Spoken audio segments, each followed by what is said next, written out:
Alhamdulillahi Rabbil Alamin, wabihi nasta'in ala umuri dunya wad din. Segala puji bagi Allah Rabbul Alamin, ya. Dialah sang pencipta jagat raya ini. Dialah pemilik alam semesta ini. Dialah yang mengatur, menghidupkan dan mematikan, menyembuhkan dan mengangkat bala. Dialah Allah Jalla Jalaluhu yang menurunkan hujan dan menyebabkan terjadinya kekeringan. Dan hanya kepadanya kita meminta pertolongan, baik dalam menghadapi urusan dunia dan urusan agama kita, yang tanpa pertolongannya, tanpa bantuannya, tanpa kasih sayang Allah dan taufiknya kepada kita, kita tidak akan pernah dapat melewati problematika yang menghadang perjalanan kita. Dan hanya kepada Allah kita meminta pertolongannya. Semoga Allah memberikan pertolongannya kepada kita di dunia dan di akhirat. Allahumma salli wa sallim ala abdika wa rasulika Sayyidina wa maulana Muhammadin wa ala alihi wa ashabihi ajma'in. Amma ba'd. Ahibati fillah, masih bersama fadilah membaca Al-Quran. Di saat manusia berlomba-lomba mencari jati dirinya, mencari panggung untuk dirinya, banyak di antara mereka lupa bahwa semua panggung dunia hanyalah panggung semu dan sementara, yang berada di puncak kepemimpinan sebuah negara, baik itu seorang presiden atau seorang raja. Ketahuilah bahwa panggungmu gak lama akan berakhir. Tapi jamaah, ada panggung yang akan terus dirasakan nikmatnya sampai tatkala dunia ini hancur. Panggung itulah panggung buat orang-orang yang menghafal Al-Quran, yang membaca Al-Quran dan mengamalkannya dalam kehidupan ini. Kita telah membaca beberapa hadis yang berkaitan dengan hal ini. Saatnya kita membaca hadis yang lain. Hadis nomor 996 berkaitan dengan Allah akan mengangkat derajat orang-orang yang berpegang teguh dengan Al-Quran ini, yang mengamalkannya, menjalankannya, dan berakhlak dengan akhlaknya. Nah, silakan dibaca.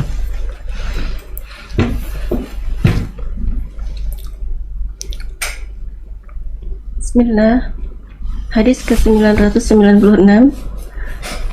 Wa an Umar bin Al-Khattab radhiyallahu anhu anna an-nabiy sallallahu alaihi wasallam an-nabiy sallallahu alaihi wasallam qala inna Allah yarfa'u bihadzal kitabi aqwaman wa yad'u bihi akharin. Rawahu Muslim. Dari Umar bin Al-Khattab radhiyallahu anhu bahwa Nabi SAW bersabda, sesungguhnya Allah mengangkat, yaitu meninggikan dengan kitab ini Al-Quran, yaitu Al-Quran, dan merendahkan kaum yang lain dengannya juga. Hadis riwayat Muslim. Barakallahu fikum. Siapa yang diangkat dengan Al-Quran ini dan siapa yang direndahkan? Hadis dari Umar bin Khattab ini diriwayatkan oleh Imam Muslim. Ada sedikit cerita sebelum Umar menyampaikan hadis ini radhiyallahu taala anhu. Disebutkan bahwa Nafi' ibnu Abdul Harith berjumpa dengan Umar di Usfan. Nafi' ibn Abdul Harith, dia ini gubernur yang ditugaskan oleh Umar bin Khattab untuk kota Mekah. Umar dari Madinah. Umar berjalan menuju ke Mekah, ketemu dengan Nafi' ini. Dia sedang di luar tanah kekuasaan. Maka ditanya oleh Umar bin Khattab, "Man ista'amalta ala ahli al-wadi?"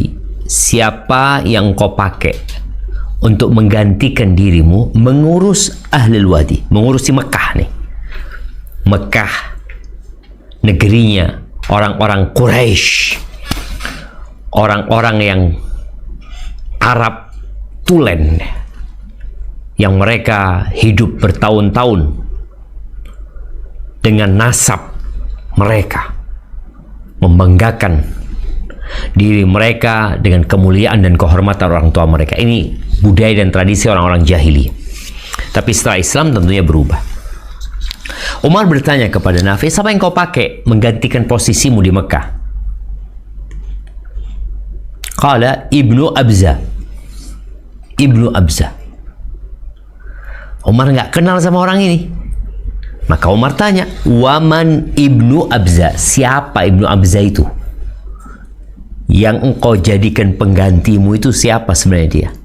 Kita tahu ya, kalau gubernur pergi mungkin kunjungan, kan ada sekdanya mungkin. Ini ditanya, siapa yang kau jadikan pengganti? Ibn Abza, kata dia. Umar tanya, siapa Ibn Abza? Maulan min mawalina. Ya, maula. Maula itu sebutan untuk mantan budak yang dibebaskan. Jadi yang dijadikan penggantinya Nafi Ibn Abdul Harith ini maula, mantan budak. Maka Umar heran. Fastakhlafta alaihim maula.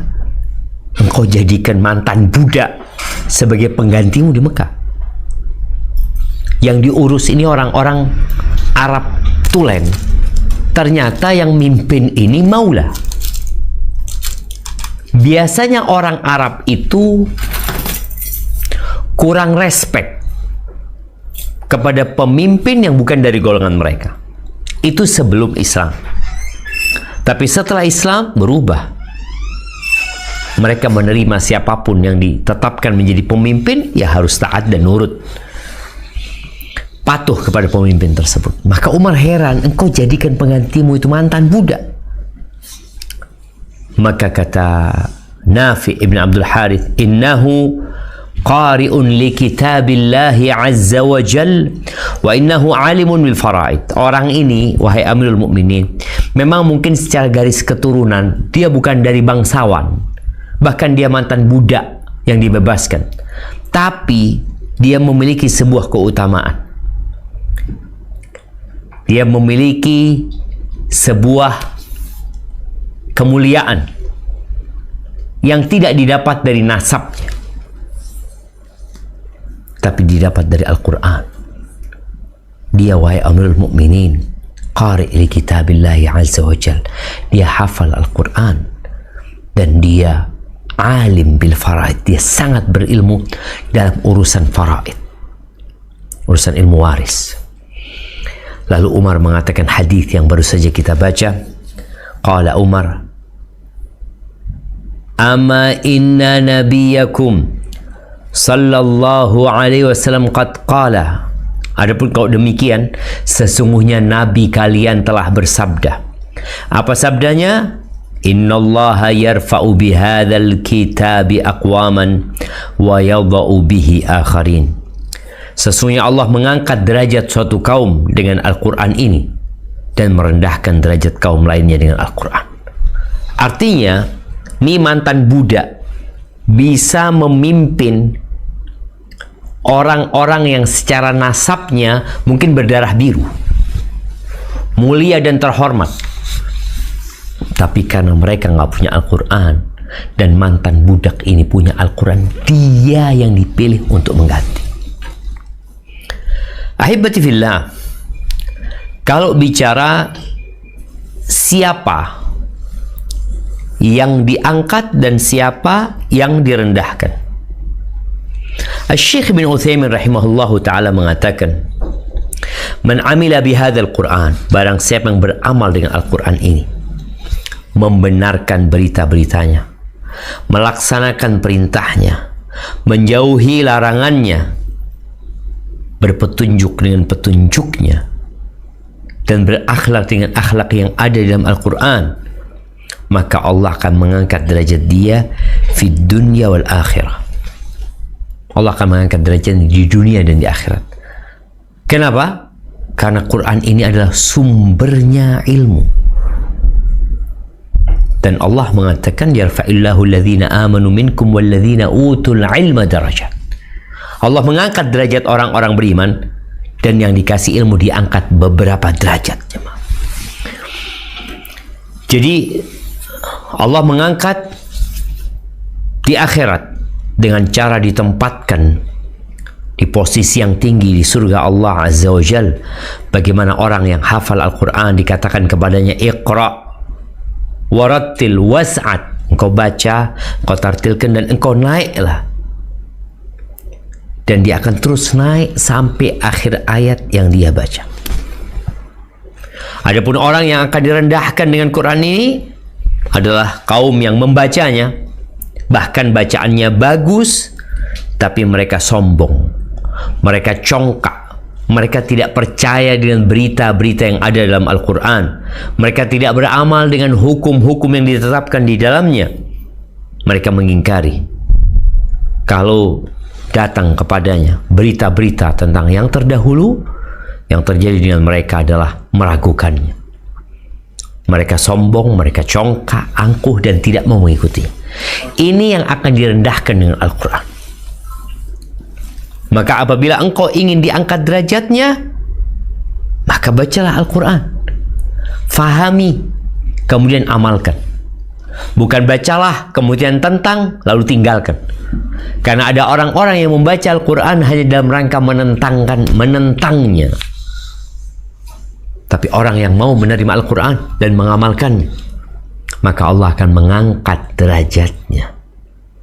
Walaupun tadi mungkin dia bukan orang yang memiliki jabatan dan kedudukan. Ahibati fillah,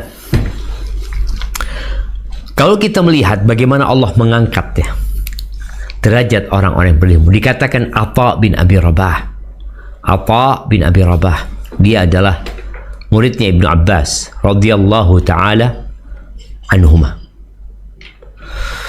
Bagaimana Atha ini sosok ulama yang secara fisik tidak menyenangkan. Hitam kulitnya, pincang jalannya, picak matanya, pesek hidungnya. Tapi khalifah Bani Umayyah ketika datang ke Mekah, mereka mau belajar sama Atha. Bahkan terkadang Atha sedang sholat mereka datang, dibiarin sama Atha menyelesaikan sholatnya, padahal mereka khalifah. Sampai anak-anaknya khalifah ini protes sama bapaknya, siapa sih orang ini yang kok nggak peduli sama kita, padahal kita ini dimuliakan, dihormatin di berbagai tempat, kok di depan dia seakan-akan kita ini nggak punya nilai. Maka dikatakan ini Atha bin Abi Rabah, yang khalifah mengatakan la yufti, nggak boleh memberikan fatwa urusan haji kecuali Atha.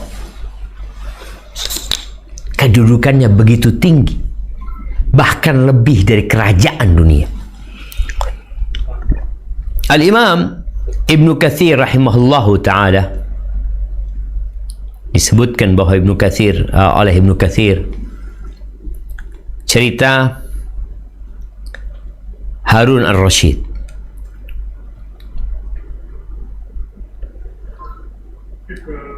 Jadi kita tahu raja bagaimana ada pas pampresnya kemudian kita lihat masyarakat akan menyambutnya sebagai seorang khalifah seorang pemimpin nomor satu yang kekuasaannya sampai ke Andalusia kekuasaan umat Islam pada waktu itu sampai ke Andalusia, sampai ke Azerbaijan, sampai ke Kabul sana.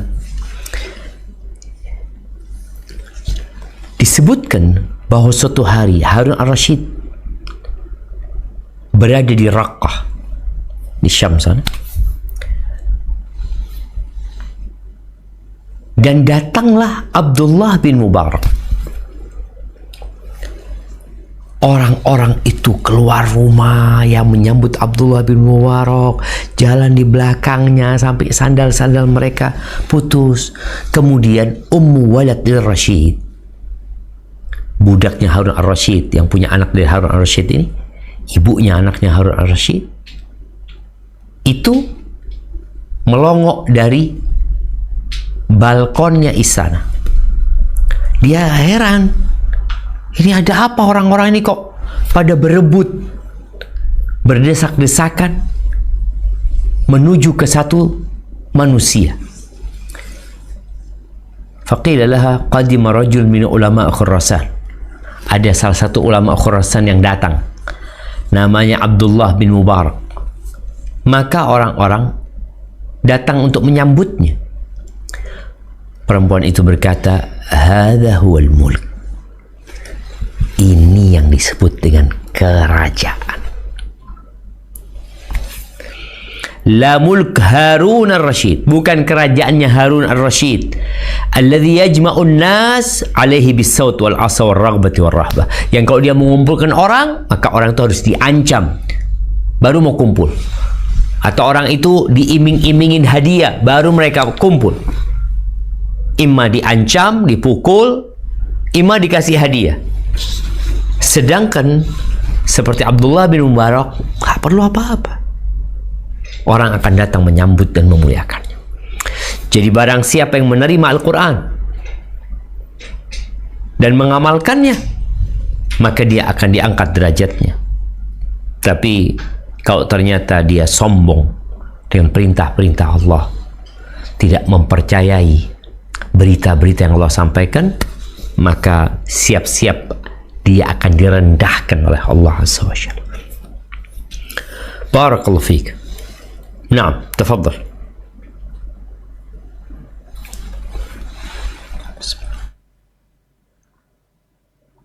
Bismillahirrahmanirrahim. Hadis nomor 997.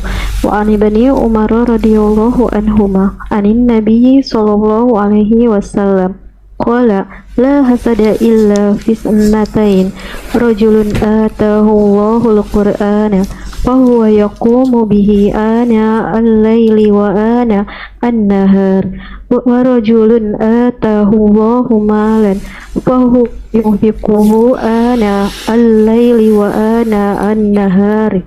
Muttafaq alaih. Dari Ibnu Umar radhiyallahu anhuma, dari Nabi Shallallahu alaihi wasallam bersabda, tidak boleh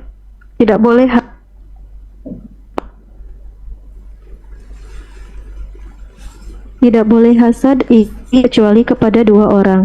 Satu, orang yang dikaruniai hafalan Al-Quran oleh Allah, lalu ia mengamalkannya, membacanya sepanjang siang dan malam hari. Dua, orang yang diberi harta oleh Allah, kemudian ia menginfakkannya di waktu malam dan siang hari. Muttafaq alaihi. Barakallahu fiik ya.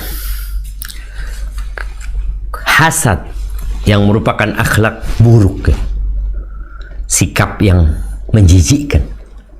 Bagaimana hasad itu maknanya adalah menginginkan hilangnya nikmat dari seseorang. Adapun dalam hadis ini yang dimaksud adalah ghibtah ya. Ghibtah, dia menginginkan seperti apa yang Allah berikan kepada orang lain. Dia tidak menginginkan nikmat yang ada pada orang lain akan pergi, tidak. Tapi yang dia inginkan adalah bagaimana dia mendapatkan seperti yang didapatkan oleh orang lain. Itu kata Nabi SAW, nggak boleh kecuali dalam dua hal. Nih, kalau bicara mau bersaing, mau berkompetisi, dua hal nih yang kau perlu berharap mendapatkan apa yang diberikan kepada fulan. Yang pertama, orang yang Allah kasih Al-Quran, Allah kasih ilmu dia, lalu dia gunakan buat apa? Fahuwa yaqumu biha ana al-lail wa ana an-nahar. Siang malam dia gunakan Al-Quran itu sebagai pedoman hidup dia. Bukan hanya dia baca, tapi dia mempraktekkannya dalam kehidupannya siang malam. Jadi kondisi ini bisa ditiru oleh siapa saja, yang kaya dan yang miskin. Orang kaya bisa meniru, orang miskin bisa juga mencontoh. Namun yang kedua, warajulun atahullahu malan. Kita nggak boleh iri, kecuali yang kedua itu dalam iri kepada seorang yang Allah berikan kepadanya harta, lalu dia infakkan hartanya siang malam. Ini iri yang boleh. Engkau melihat fulan terus baca Quran, fulan sholat malam, aku kok nggak bisa. Bukan iri dalam bab dunia. Yang dunia tidak lebih dari satu sayap nyamuk di sisi Allah Azza wa Jalla. Cuma terkadang manusia tersilaukan dengan kegemerlapan dunia ya, sehingga dia nggak sadar bahwa keutamaan yang sebenarnya dia punya, dia bisa. Tapi terkadang dia butuh di mentoring ya, didampingi agar dia tahu dengan dia tahu dengan apa yang Allah berikan kepadanya, kelebihan yang Allah berikan kepadanya, lalu dia juga berlomba-lomba dalam meraih apa yang seharusnya diraih dalam kehidupan dunia ini. Al-yawm amal bila jaza. Hari ini kita beramal, nggak dapat balasan apa-apa. Wa ghadan jaza. Dan hari esok waktunya kita ngambil pahala, waktunya dibagikan ganjaran, dan gak ada amalan pada hari itu. Jadi kalau engkau mau iri, jangan iri kepada seorang dalam urusan dunianya. Karena dunia ini rendah, kenapa engkau harus iri? Tapi dalam urusan agama, urusan Al-Quran, maka kita boleh iri. Urusan orang yang rajin sedekah, kita iri, kita ingin seperti dia. Dan insya Allah manusia yang menginginkan seperti yang Allah berikan kepada orang lain, dan dia ingin berbuat seperti apa yang fulan perbuat kepada orang lain dalam menafkahkan hartanya, maka dia akan dapat pahala yang sama dengan orang tersebut. Barakallahu fiik. Nah,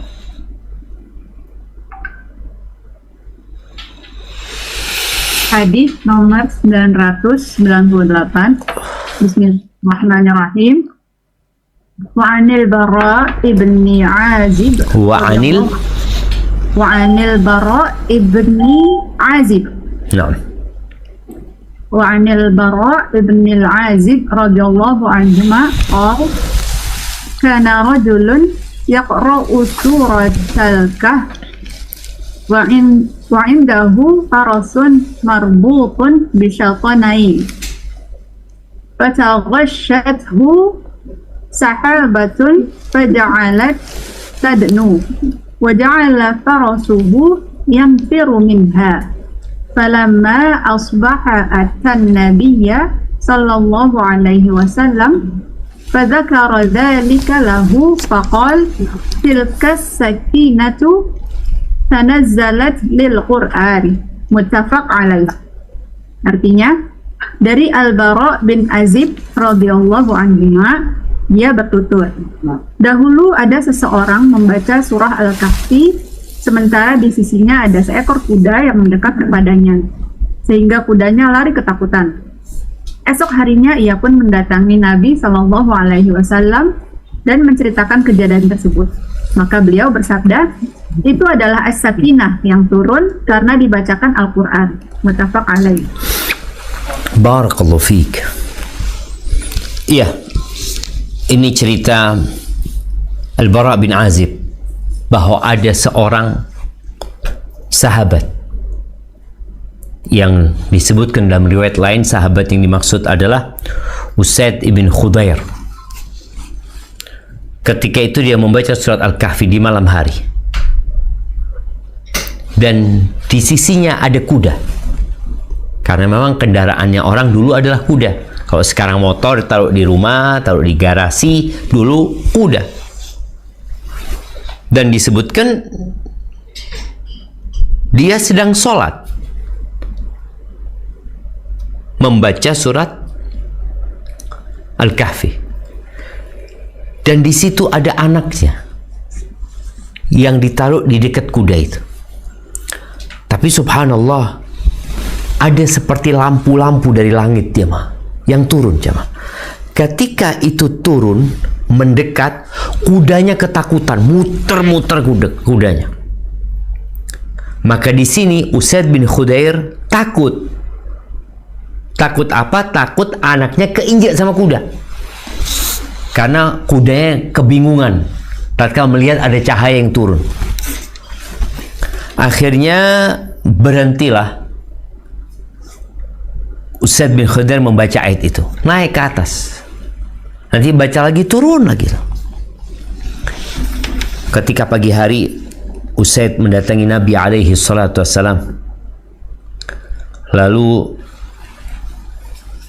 Usaid berkata tentang apa yang dia lihat kejadian di malam hari. Maka kata Nabi sallallahu alaihi wasallam, tilka sakinatu tanazzalat lil Qur'an muttafaq alaih. Yang engkau lihat itu adalah sakinah yang turun karena dibacakan Al-Quran. Di riwayat lain dikatakan malaikat-malaikat yang turun membawa sakinah. Turun jamaah. Kalau tetap Usaid membaca, tidak berhenti dia membaca, maka orang-orang akan dapat melihat di waktu fajar tentang sakinah tersebut.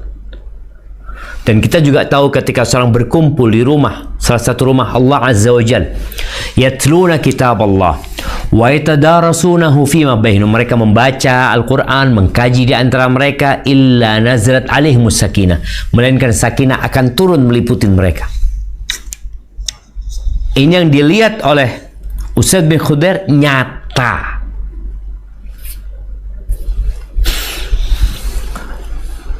Maka Nabi SAW menyampaikan kepada Usaid bahwa yang turun itu adalah malaikat ketenangan, kesejahteraan, kedamaian, ya, turun bersama Al-Quran itu.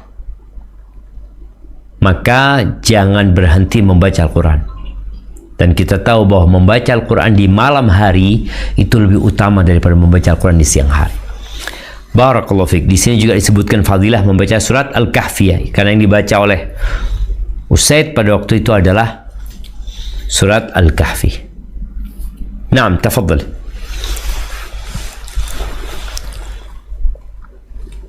Hadis nomor 999. Bismillahirrahmanirrahim.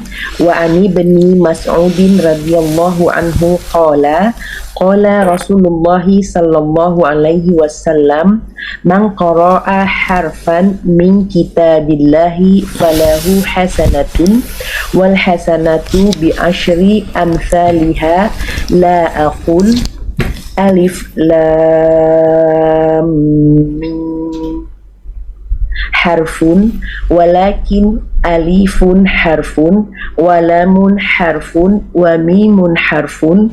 Rawahul Tirmidzi wa qala hadisun hasan sahihi. Hadisun hasan sahihun. Dari Ibnu Mas'ud radhiyallahu anha, ia berkata, Rasulullah sallallahu alaihi wasallam bersabda, barang siapa yang membaca satu huruf dari kitab Allah, maka ia mendapatkan satu kebaikan, dan satu kebaikan itu sama dengan 10 kali lipat ganjarannya. Aku tidak mengatakan alif lam mim satu huruf, tetapi alif satu huruf, lam satu huruf, dan mim satu huruf.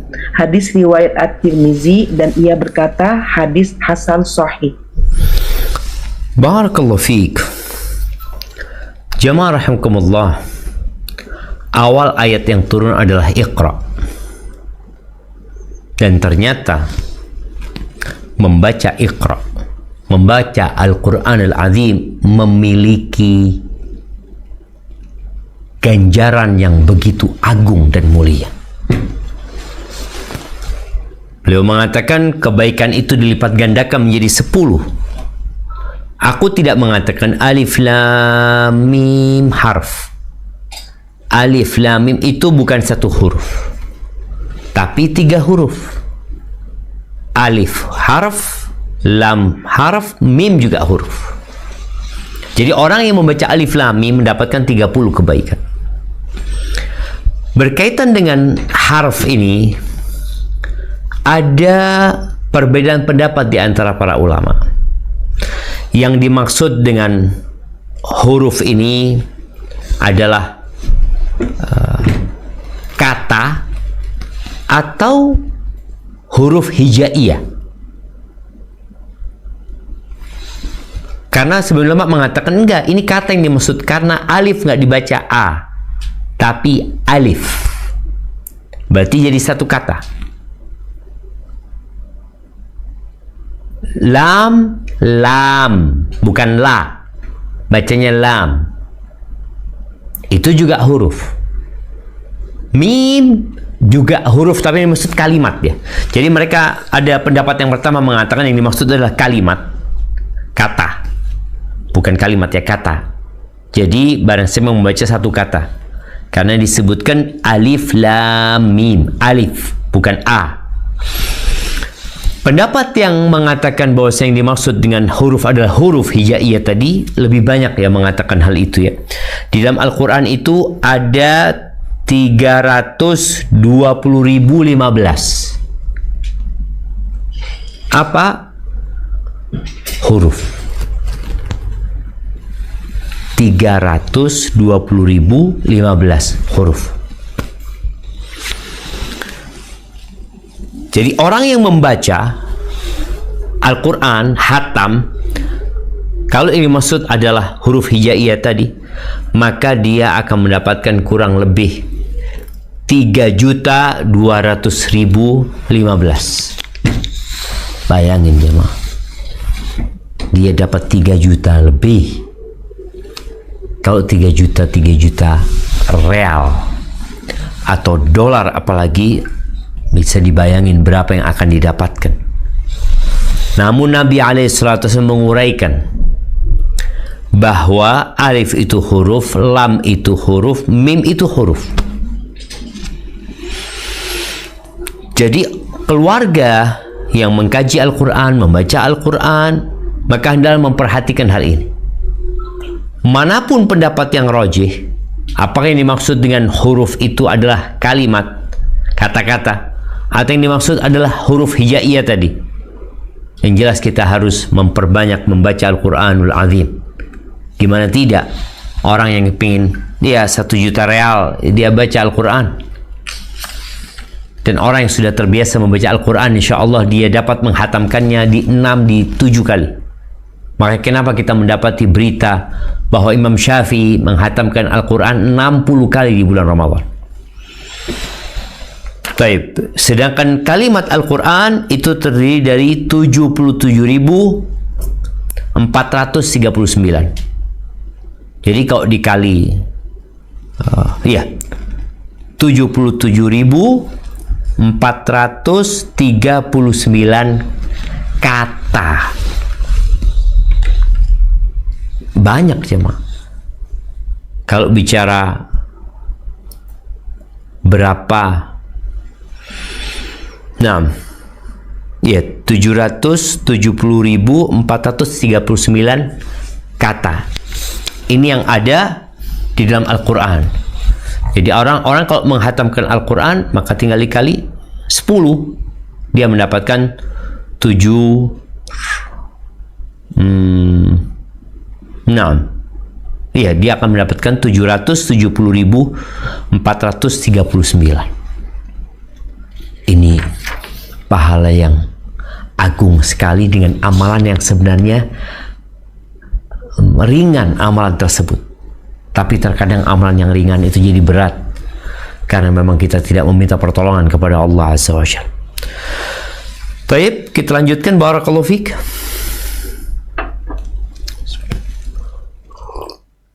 Bismillah, hadis nomor 1000. Wa an ibni Abbasin radhiyallahu anhuma qala qala Rasulullah sallallahu alaihi wasallam innal ladzina laisa fi jawfihi syai'un minal Qur'an kal baitil kharib Rawahu at-Tirmidzi wa qol hadisun hasan sahihun. Dari Ibnu Abbas radhiyallahu anhuma, ia menuturkan Rasulullah Shallallahu alaihi wasallam bersabda, sesungguhnya orang yang tidak memiliki hafalan sedikit pun dari Al-Qur'an bagaikan sebuah rumah yang roboh. Hadis riwayat At-Tirmizi dan ia berkata hadis hasan sahih. Barakallahu fiik. Hadis ini dikatakan oleh Imam Bukhari, Imam Tirmidzi hasan sahih, tapi sebenarnya para ulama menyimpulkan bahwasanya hadis ini dhaif. Namun sekali lagi, kedhaifan hadis ini tidak mengurangi keutamaan dan kemuliaan membaca Al-Qur'an. Di sini disebutkan sesungguhnya yang di perutnya nggak ada sesuatu pun dari Al-Qur'an, maka seperti pohon yang rusak. Maka ada orang ya, kadang-kala memang nggak punya Quran sama sekali. Engkau baca buku Latin, engkau mendengarkan. Apabila engkau terhalang dari mengkaji dan mempelajari secara mendalam, paling nggak engkau dengerin. Jadi orang yang di perutnya tidak ada Al-Quran, ya kondisinya sangat memprihatinkan. Bahkan kalau kita lihat di hadis ini dipermisalkan seperti rumah yang sudah mau hancur ya, yang ditinggal oleh penghuninya. Walaupun hadis ini dhaif. Baik. Hadis terakhir dalam bab ini, silahkan.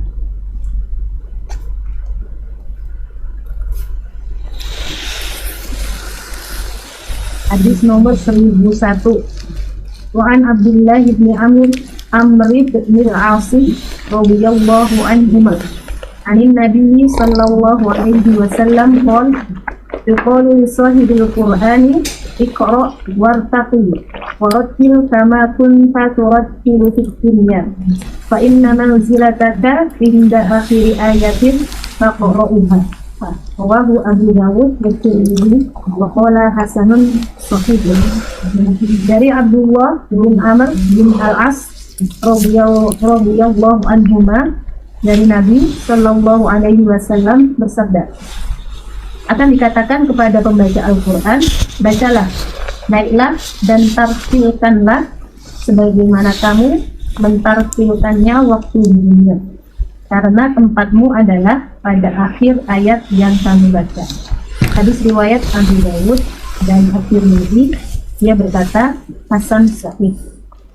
Nah, barakallahu fiik. Ini tadi lanjutan dari pembahasan bahwasanya Allah Azza wa Jalla mengangkat derajat satu kaum dengan Al-Quran ini dan merendahkan yang lainnya.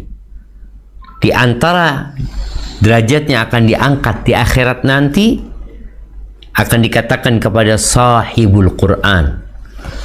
Sahibul Quran itu bukan yang baca sekali-kali ya, enggak, tapi orang yang memang bermulazamah dengan Al-Quran ini.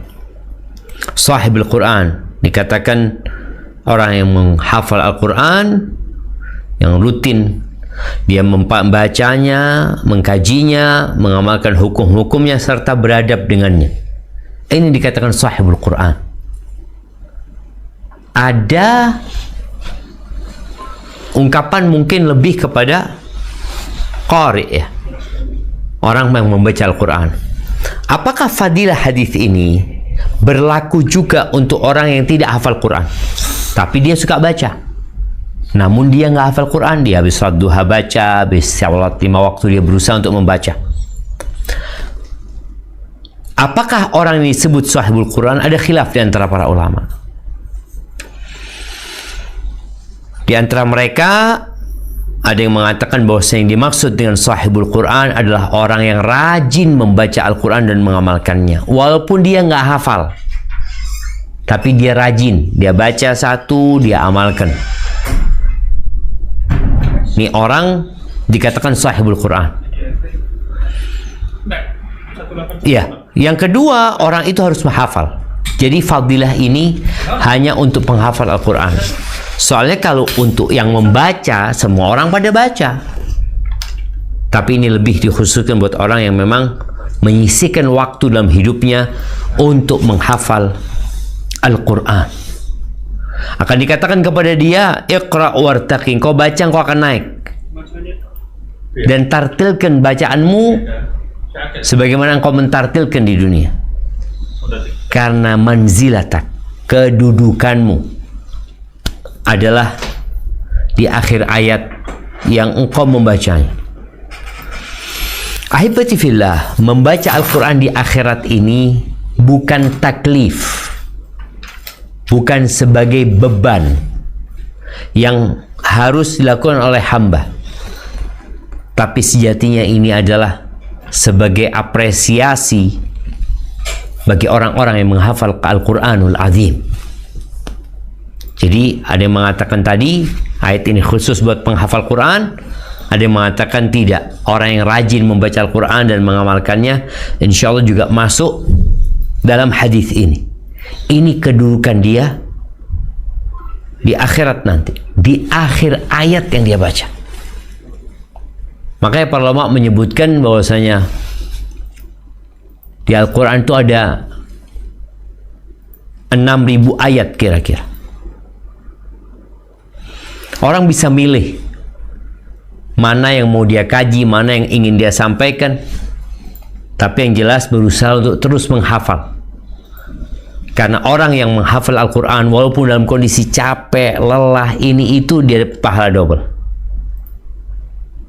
Maka berusahalah untuk membaca Al-Quran sesibuk apapun dirimu. Banyak kerjaan, banyak tamu, banyak kegiatan, oke, tapi ketika engkau punya waktu untuk menunggu, waktu untuk istirahat, yang pertama kau buka adalah Al-Quran. Dimana ketika dikatakan kepadamu, Iqra wartaqi, silahkan kau baca dan kau akan naik. Warattil, tartilkan, kama kunta turattilu fid dunya, sebagaimana engkau mentartilkan di dunia ya. Terus kedudukanmu di akhir ayat yang engkau baca. Maka di sini yang menguatkan bahwasanya hadis ini untuk orang-orang yang menghafal Al-Quran, bukan yang sekedar membacanya saja. Karena memang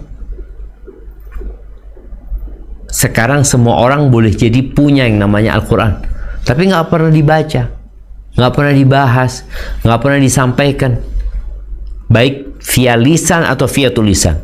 Maka orang ini tidak dikatakan hamilul Quran atau sahibul Quran. Sebagaimana di penjelasan hadis ini disebutkan,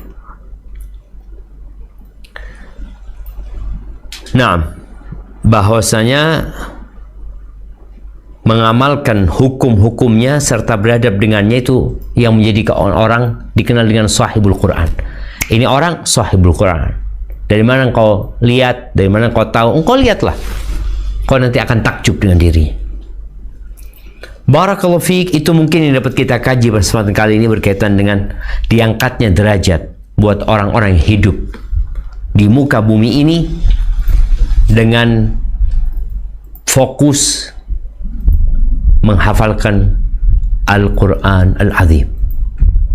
Barakallahu fiik, ana kembalikan ke moderator untuk memimpin jalannya tanya jawab. Tafadhal. Alhamdulillah ala zimi ni'mati tatimmu sholihat. Ya kalau Ustaz, sekali lagi jazakallahu khair wa barakallahu fikum yang telah Ustaz yang telah memberikan nasihat fawaid wasilah ilmu dan penjelasan dari kitab Riyadhus Shalihin karya Imam An-Nawawi rahimahullah pada hari ini. Alhamdulillah, sebelum masuk ke sesi kedua, yaitu sesi tanya jawab, kami Ghuraba Muslimah, Ghuraba Ustaz sebelumnya ingin mengucapkan terima kasih kepada channel-channel di media sunnah yang berserta menyiarkan merilai kajian pada hari ini. Selain ada Ghuraba Muslimah, kita ada Art Visi, Yayasan Kajian Sunnah Semarang atau YKSS, Abia TV dan Anida TV. Kami ucapkan jazakumullah barakallahu fikum. Dan akan masuk ke sesi kedua, itu sesi tanya jawab dalam insyaallah 30 menit ke depan. Alhamdulillah sudah ada pertanyaan dari salah satu jamaah Zoom Ustaz. Pertanyaannya Ustaz, bismillah, assalamualaikum warahmatullahi wabarakatuh. Waalaikumsalam warahmatullahi wabarakatuh.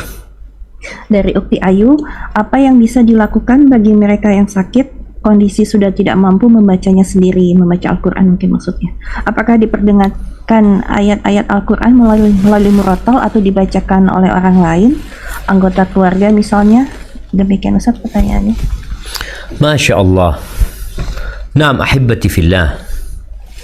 bicara Al-Quran ini, kita bukan hanya diperintahkan untuk membacanya, tapi kita juga diperintahkan untuk mendengarkannya. Wa idza quri'a al-Qur'an fastami'u lahu wa ansitu la'allakum turhamun. Apabila dibacakan Al-Quran, maka dengarkan dan perhatikan agar kalian mendapatkan rahmat Allah Azza wa Jalla. Nabi alaihi salatu wassalam, beliau biasa membaca, tapi beliau kadangkala ingin dibacakan kepada beliau. Maka beliau mendengar dari sahabat-sahabat yang lainnya, seperti mendengar dari Abdullah bin Mas'ud radhiyallahu anhu. Taib, jadi kalau ada orang yang sakit umpamanya, apa yang perlu dilakukan? Apakah kita membaca sendiri Al-Quran kepadanya, atau kita memperdengarkan suara tilawatul Quran? Yang lebih utama engkau yang baca, ibumu yang mendengar. Tapi kalau engkau mungkin berangkat ke tempat kerja, kemudian ibu kalau tidak mendengarkan hal ini, mungkin karakternya akan lebih buruk lagi. Maka nggak ada masalah, bahkan menjadi kebaikan ya buat ibu. Boleh jadi ibu mengatakan, nak yuk antarkan ibu ke rumah orang-orang miskin atau gimana. Tapi intinya ketika seorang tadi sakit dan tidak bisa baca Quran, lalu dia orang yang biasa membaca Al-Quran, maka akan ditulis dia membaca Al-Quran. Namun kalau tadi kita ingin memperdengarkan, silahkan. Tapi yang jelas yang lebih utama bukan kaset ya. Walaupun mungkin kaset suaranya enak ya, jernih, sedangkan suara bapaknya kacau, tapi usahakan orang tuanya yang membacakan Al-Quran buat anaknya. Atau tadi buat orang tua yang sudah sepuh ya, dia baca Quran, atau anak membacakan buat orang tuanya. Bacakan ayat-ayatnya dalam bahasa Arab, kemudian bacakan artinya dalam bahasa Indonesia. Semoga dengan ini Allah memberikan hidayah kepada orang-orang yang kita cintai. Hadza wallahu a'lam bissawab. Naam. Barakallahu fiik. Semoga dapat dipahami. Saya sudah bertanya. Ada pertanyaan dari Muskat. Tafadhali dari Muskat jika ingin bertanya kepada Ustazuna.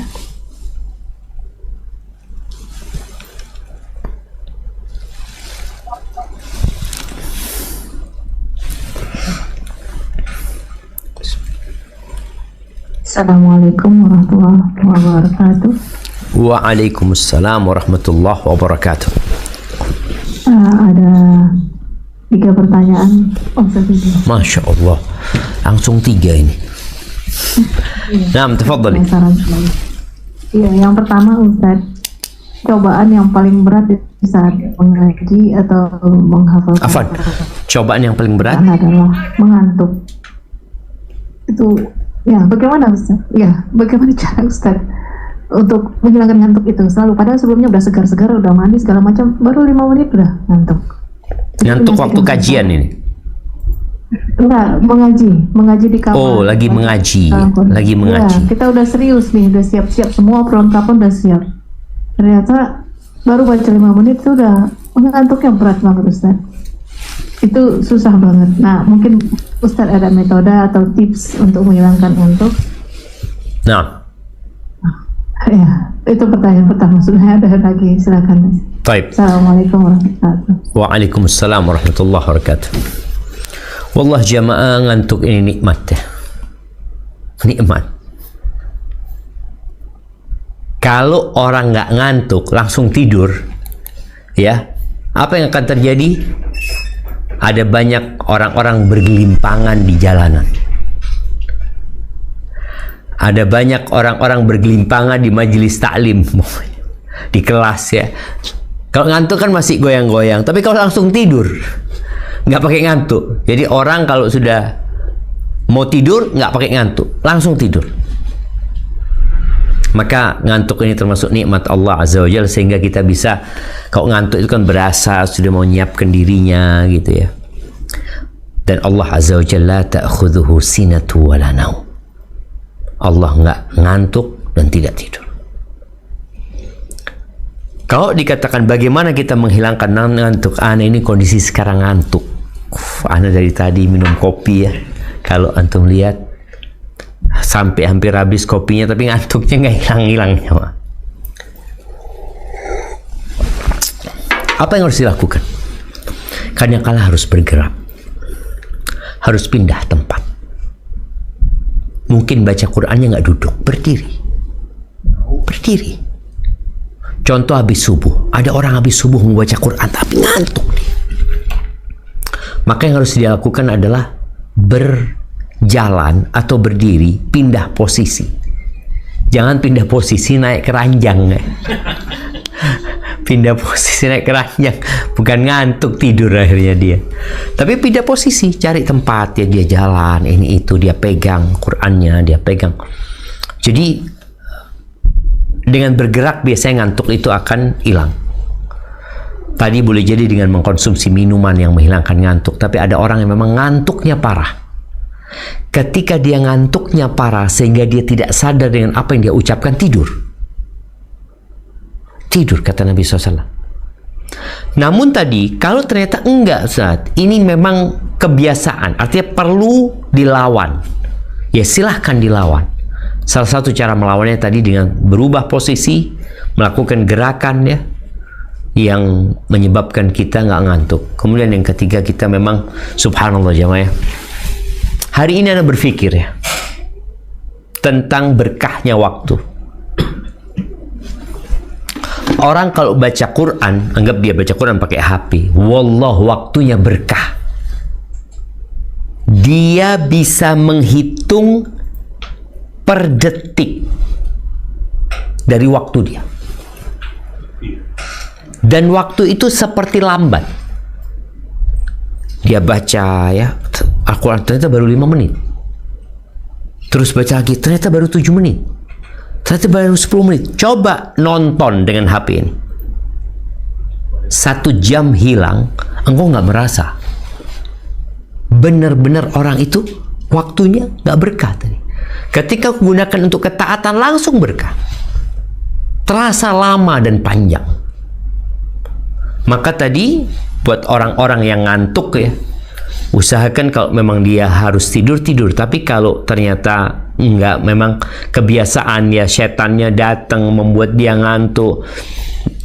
Kalau dia nonton yang lainnya nggak ngantuk, tapi kalau ini datang tuh karena nggak ingin setan itu melihat kita mengkaji Al-Quran.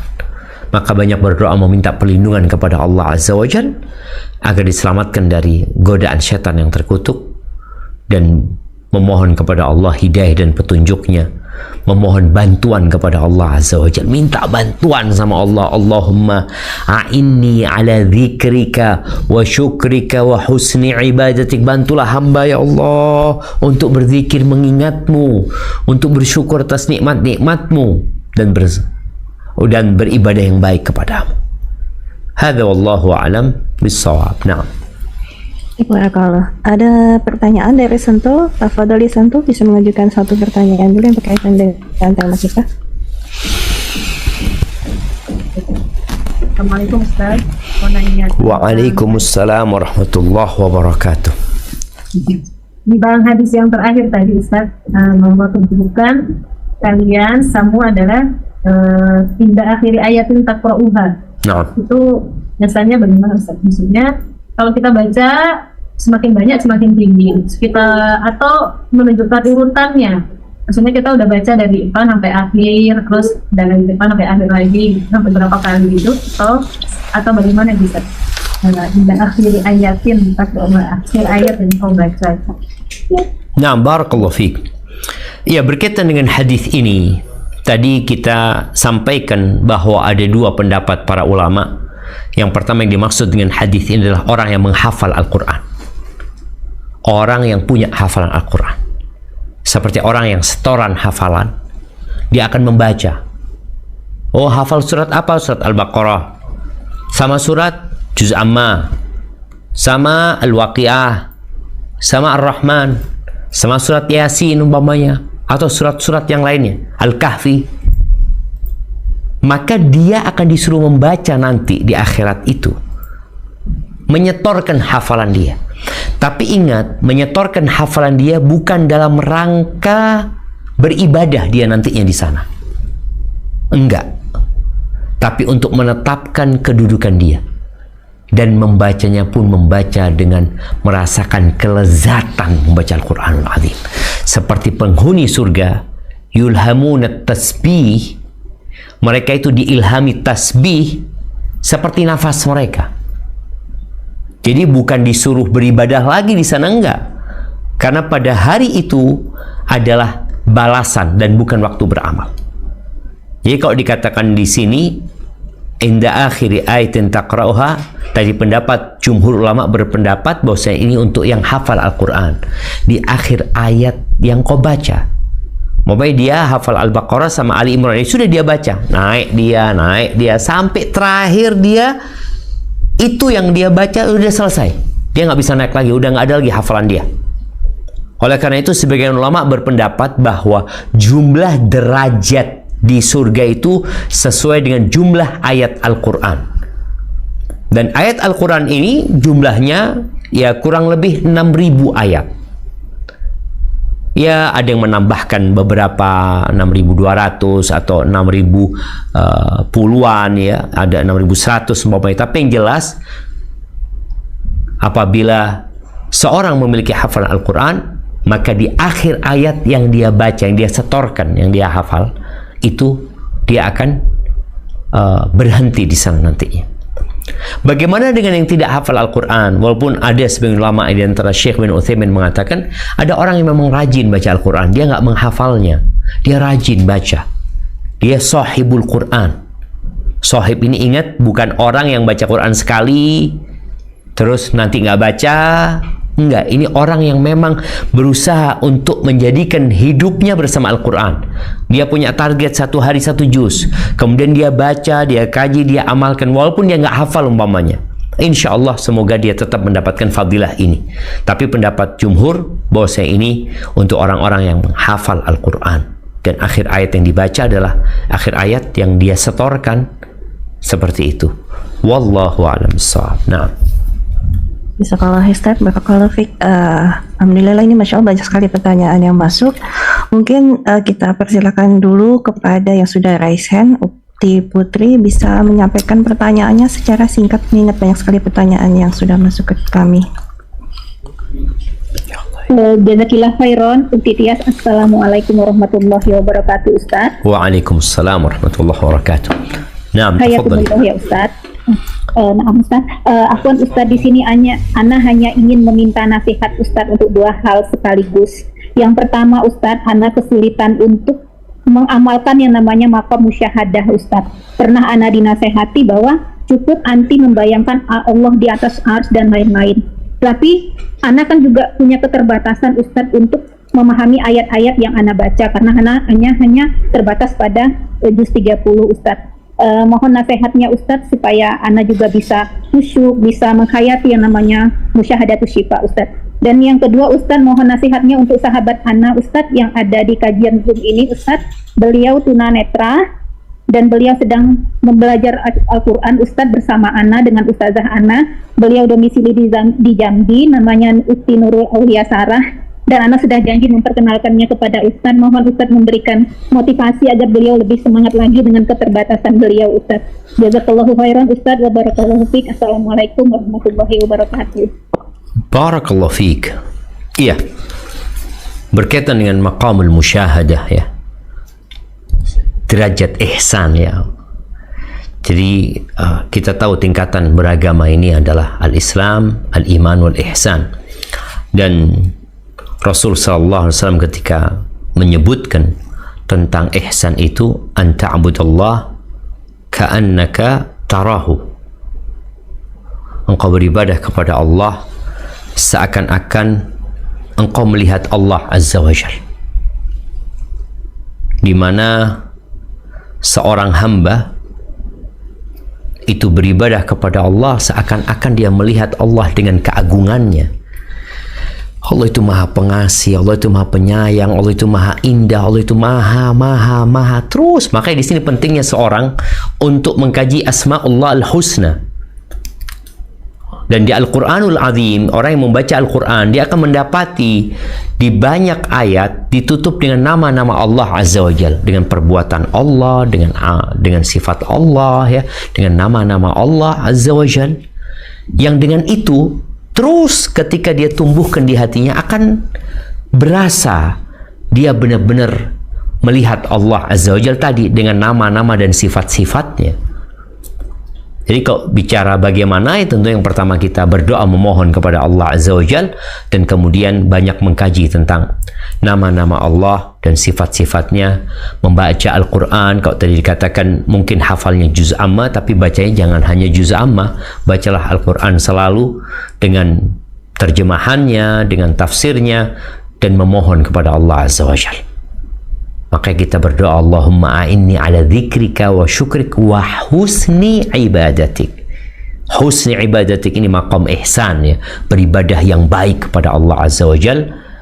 Bagaimana kita beribadah, ya, dalam kondisi kita melihat Allah Azza wa Jal dengan segala keagungannya, bukan melihat zat Allah Azza wa Jal, karena itu tidak akan bisa dilihat oleh hamba kecuali nanti di surganya. Seperti itu.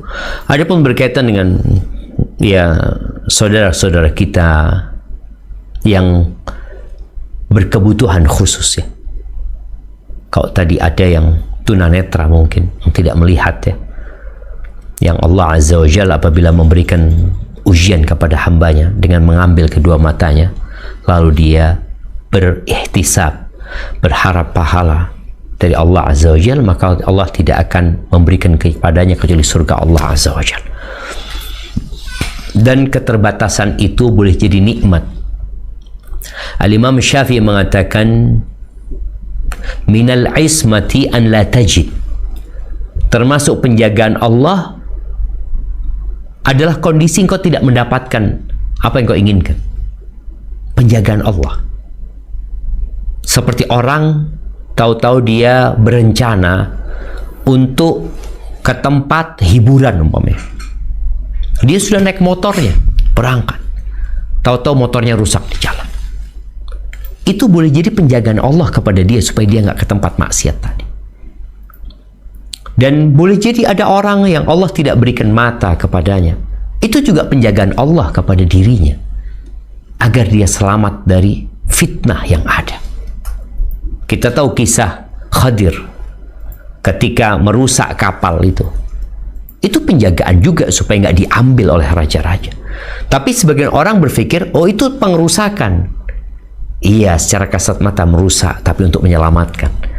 Dan boleh jadi tadi seorang yang Allah kasih bala, ya, dia nggak bisa melihat, maka hendaklah dia berharap pahala. Engkau nggak sendirian, ya. Boleh jadi engkau lebih tinggi derajatnya daripada orang-orang yang punya mata. Maka manfaatkan waktumu untuk mendengar, karena belajar Al-Quran ini tidak harus orang bisa baca. Nabi SAW membaca Al-Quran dari mendengar, bukan dari membaca. Dan tidak sedikit sahabat-sahabat Nabi yang buta huruf, yang mereka tidak bisa membaca tapi mereka bisa mendengar.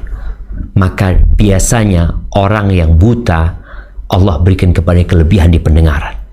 Maka jagalah pendengaranmu dari mendengarkan hal-hal yang terlarang, dan semoga Allah memberkahi di sisa umur ini agar kita bisa semuanya husnul khatimah. Barakallahu fiik. Naam. Kalau Ustaz, tafadhali, jika dari Muskan masih ada pertanyaan bisa dilanjutkan secara cepat dan singkat. Mengingat waktu. Jazakallah khairan. Melanjutkan pertanyaan saya tadi masih ada Ustaz. Yang pertanyaan pertama adalah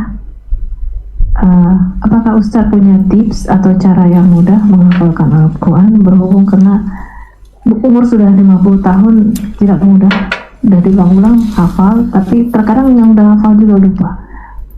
Insya Allah Ustaz lebih pengalaman karena udah hafiz, ada tips untuk bisa hafal Al-Quran, tolong dibagi ke kita semua. Yang kedua adalah, jika di dalam suatu rumah makan atau sebuah acara itu diputarkan murattal Al-Quran, sementara kita pengunjung ingin berbicara, ngobrol, silaturahmi sama pengunjung yang lain. Nah, bagaimana hukumnya Ustadz bagi yang memutarnya dan kita pengunjung yang mendengarnya, sementara Al-Quran dipasang di acara itu. Dua itu aja pertanyaan Ustaz. Jazakallah khairan katsiran. Assalamualaikum warahmatullahi wabarakatuh. Waalaikumsalam warahmatullahi wabarakatuh. Nah, mahibati fillah, bicara menghafal Al-Quran, Allah Azza wa Jalla mengatakan, walaqad yassarna al-Qur'ana lidzikr fahal min muddakir. Kami telah memudahkan Al-Quran untuk diingat. Apakah ada yang mau mengingat?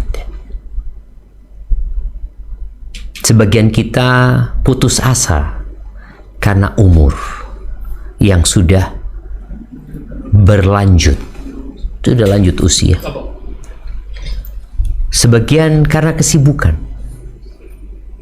Sebagian juga merasa dia memang memiliki hafalan yang lemah. Hilangkan semua kekhawatiran itu. Allah sudah memudahkan Al-Quran untuk dihafal. Yang perlu engkau lakukan adalah keseriusan dan keistiqomahan. Satu orang dan orang lainnya berbeda-beda kondisinya. Ada orang yang membaca sekali hafal, ada yang baca 2 kali, ada yang baca 10 kali, ada yang baca 30 kali. Maka engkau lihat dirimu ini bisa menghafal setelah berapa kali mendengar. Oh, ana harus 100 kali, ya 100 kali. Oh, kelamaan Ustaz. Biasanya orang yang baru menghafal itu seperti pisau yang diasah. Mungkin masih butuh waktu cukup lama. Tapi dengan berjalannya waktu, semoga Allah mudahkan agar dia lebih cepat hafalannya. Teruslah menghafal. Nggak harus engkau mati dalam kondisi menghafal Quran. Yang perlu adalah engkau mati dalam kondisi berusaha untuk menghafal Al-Quran. Ada orang mati Anda nggak hafal gitu loh. Tapi ada orang yang mati dalam perjalanan menghafal Al-Quranul Azim. Dan penyebab orang itu sulit hafal adalah kesibukan pikiran dia. Ada hal-hal yang seharusnya tidak dia pikirkan. Ada perkara-perkara yang seharusnya tidak merusak konsentrasi dia, tapi itu dipikirkan sama orang. Apalagi tadi orang sudah umur sekian tapi masih mikir ini, masih mikir ini. Di bagian dari otakmu harus ada pengkhususan buat Al-Quranul Azim.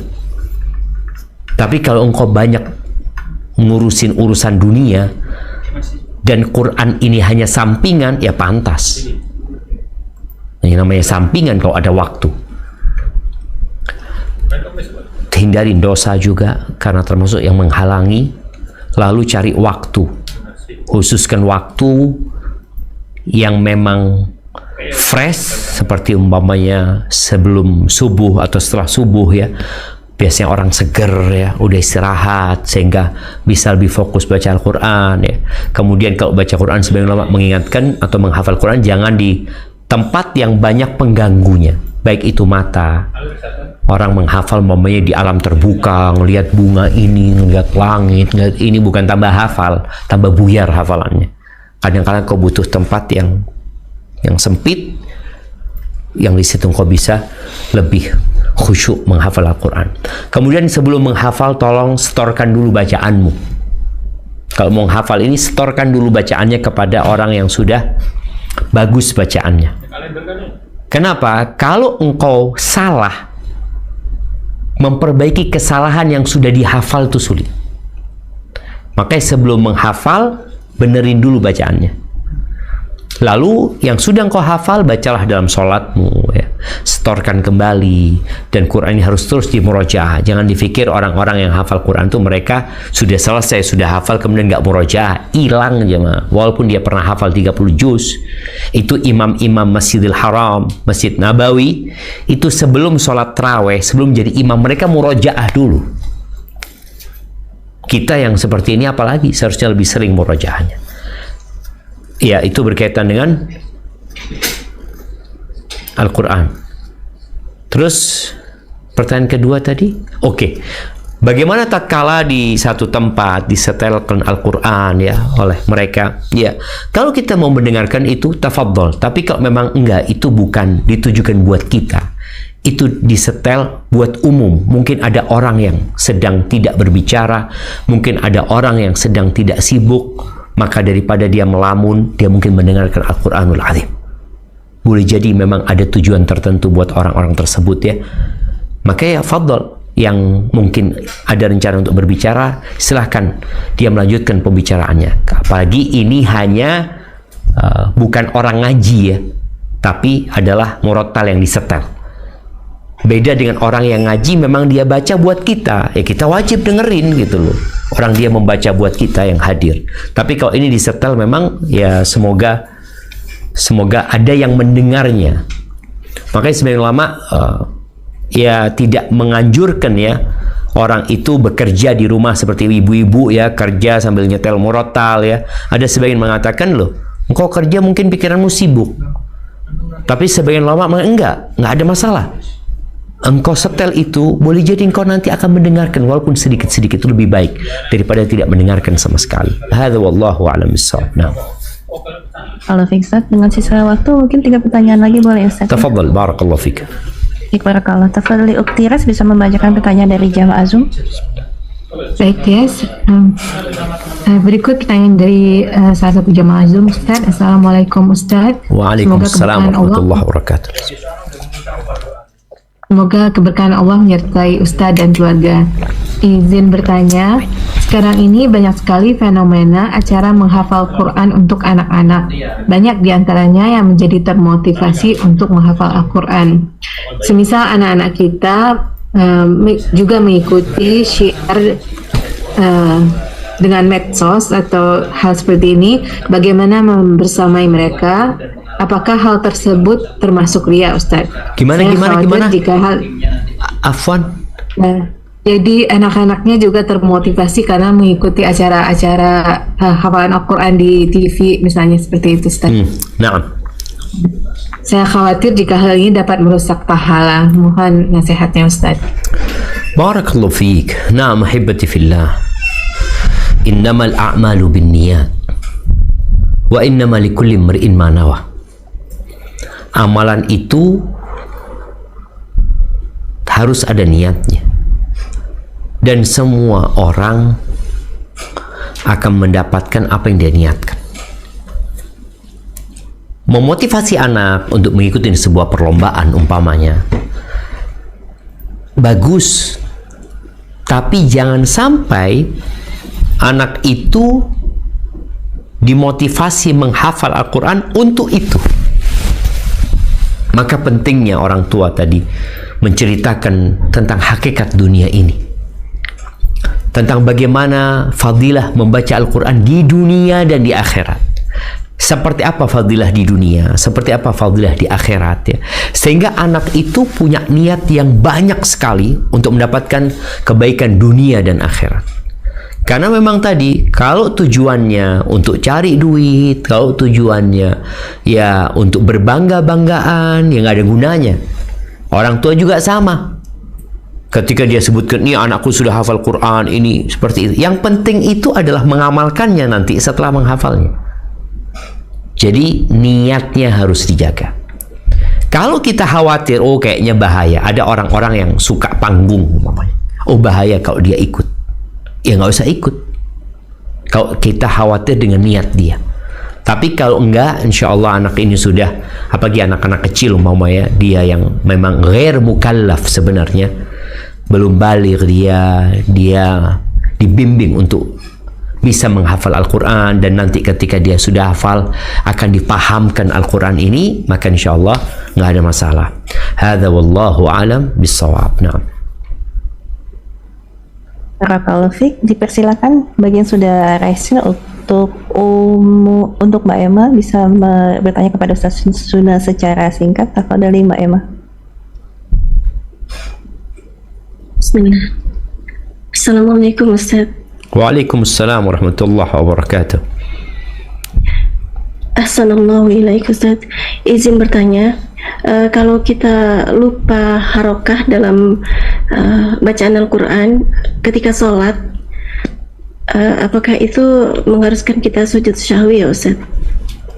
Masya Allah. Itu aja. Barakallahu fiik. Nah, kalau bicara lupa harokat atau lupa ayat ya, lupa ayat yang dibaca, kemudian dia membaca surat ini kemudian nggak selesai ya, dia gantikan dengan ayat yang baru ya, atau surat yang baru, apakah dengan hal itu dia sujud sahwi? Insya Allah enggak. Itu bukan termasuk sesuatu yang seorang dianjurkan untuk sujud sahwi. Beda dengan kalau dia lupa gerakan-gerakan yang berkaitan dengan wajib sholat ya, yang dia tinggalkan umpamanya, maka di sini dia dianjurkan untuk sujud sahwi, diperintahkan kepadanya untuk sujud sahwi. Adapun berkaitan dengan tadi bacaan yang salah ya, mungkin itu termasuk yang tidak diperintahkan untuk sujud sahwi. Barakallahu fiik. Nah, Fadli dari Sentul, jika masih ada pertanyaan bisa ditanyakan secara singkat kepada Ustadz mengingat waktu sholat asar mungkin di Jember. Bismillah, Assalamualaikum warahmatullahi wabarakatuh, Ustaz. Waalaikumsalam warahmatullahi wabarakatuh. Assalamualaikum. Sebelumnya izin, ini ada 2 orang penanya yang menitipkan pertanyaan, tapi melihat waktu apakah dipilih salah satu aja atau bagaimana, Ustaz? Silahkan dibaca dua-duanya mungkin. Baik. Jadi penanya pertama itu ingin bertanya mengenai ibu susuan, Ustaz. Jadi ada seorang fulanah yang mengangkat anaknya ini, ada yang perempuan 1, kemudian yang laki-laki 1. Nah, agar menjadi mahram, si anak-anak ini disusukan ke keponakan si fulanah tersebut.